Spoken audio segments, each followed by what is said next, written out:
my channel. Sebelumnya, kebanyakan aku baca novel-novel misteri detektif karya penulis Asia, khususnya Jepang. Tapi kali ini aku pengen memvariasikan bacaanku lagi dengan membaca novel-novel detektif karya penulis luar Asia.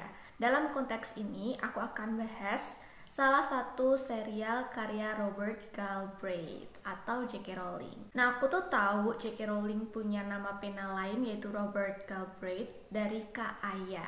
Sebenarnya serial Robert Galbraith yaitu Cormoran Strike itu udah agak lama ya keluarnya.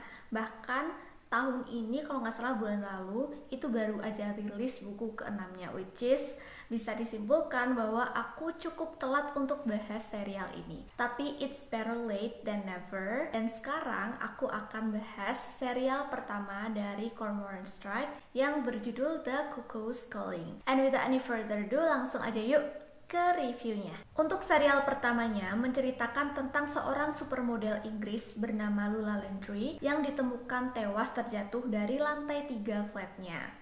Pihak kepolisian menyatakan bahwa kasus tersebut merupakan kasus bunuh diri. Akan tetapi setelah 3 bulan berlalu, kakak Lula Landry yaitu John Bristow merasa bahwa kematian adiknya bukan suatu kasus bunuh diri. Dan John Bristow ini menemukan adanya kejanggalan dalam kasus tersebut.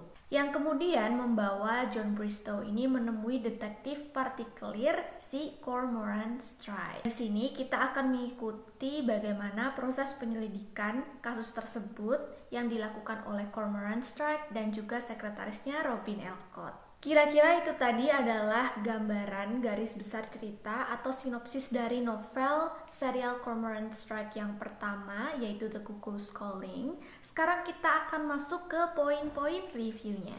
First thing first, aku pengen share bagaimana pengalaman aku ketika membacanya, karena kebanyakan kan aku baca novel-novel misteri detektif karya penulis Asia, khususnya Jepang.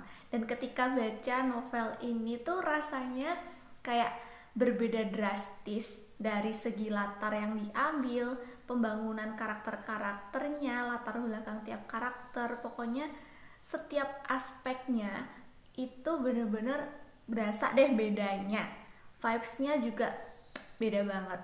Dan kalau teman-teman berekspektasi kalau buku ini merupakan novel misteri detektif yang bakal memacu adrenalin dan juga bikin deg-degan tiap babnya, mungkin novel ini kurang cocok untuk kalian. Karena di novel ini alurnya menurut aku cukup pelan dan santai. Bukan tipe-tipe novel misteri detektif yang tiap babnya itu menyisakan tanya dan bikin pembaca itu penasaran. Intinya, alur penyelidikan di novel ini disajikan secara realistis dan ngalir gitu aja. Pokoknya teman-teman bakal tahu sendiri, ngerasain feel-nya gimana kalau teman-teman udah baca sendiri novel ini. Kemudian, yang aku notice di sini adalah pembaca seakan-akan dibiarkan clueless meskipun di dalamnya ada beberapa potongan petunjuk yang dipaparkan. Tetapi potongan-potongan petunjuk tersebut menurut aku agak cukup susah untuk disadari pembaca. Dan pembaca ini baru akan mengetahui konstruksi kejadiannya ketika ending. Lalu ketika pelaku yang sebenarnya itu terungkap, di novel ini bukan merupakan tipikal pengungkapan twist yang super duper heboh dan mengejutkan. Ya meskipun memang pelakunya itu tidak bisa tertebak, tetapi karena pengungkapan di sini itu dipaparkan secara realistis, jadi feel mengejutkan, feel menegangkan yang biasanya kita dapati dalam novel-novel suspense misteri detektif itu agak kurang.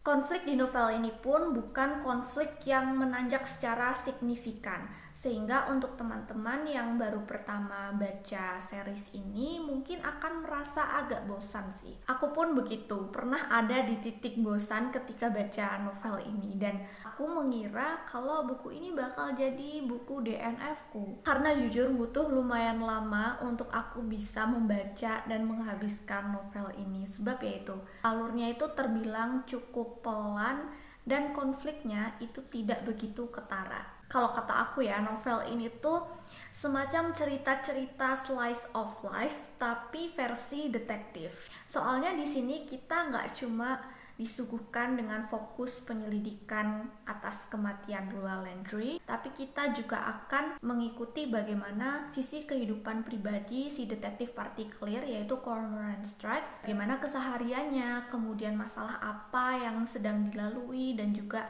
kisah romansanya itu di sini juga disertakan. Tapi setelah membaca lebih lanjut, aku kemudian menyadari ada hal-hal yang bikin aku suka dengan novel ini. Yang pertama adalah kemampuan penulis dalam mengembangkan narasi itu juara banget. Perpindahan tiap pokok bahasanya itu benar-benar smooth dan ngalir banget, jadi nggak ada kesan patah gitu. Aduh, udah deh, emang kemampuan deskriptif si J.K. Rowling ini keren banget. Kemudian yang bikin aku bisa bertahan untuk menyelesaikan novel ini adalah detail-detail kecil terkait dengan bagaimana si Cormoran Strike ini melakukan penyelidikan dengan segala keterbatasannya. Kemudian bagaimana si Robin ini benar-benar bisa jadi partner yang sangat baik bagi Strike, karena si Robin ini juga punya kemampuan improvisasi yang bagus. Dia ini orangnya detail, apalagi dengan sikap manis Robin, kepeduliannya dan juga ketulusannya dalam menjalani pekerjaannya itu, oh my god, benar-benar jadi nilai plus yang bikin aku betah untuk baca novel ini sampai selesai.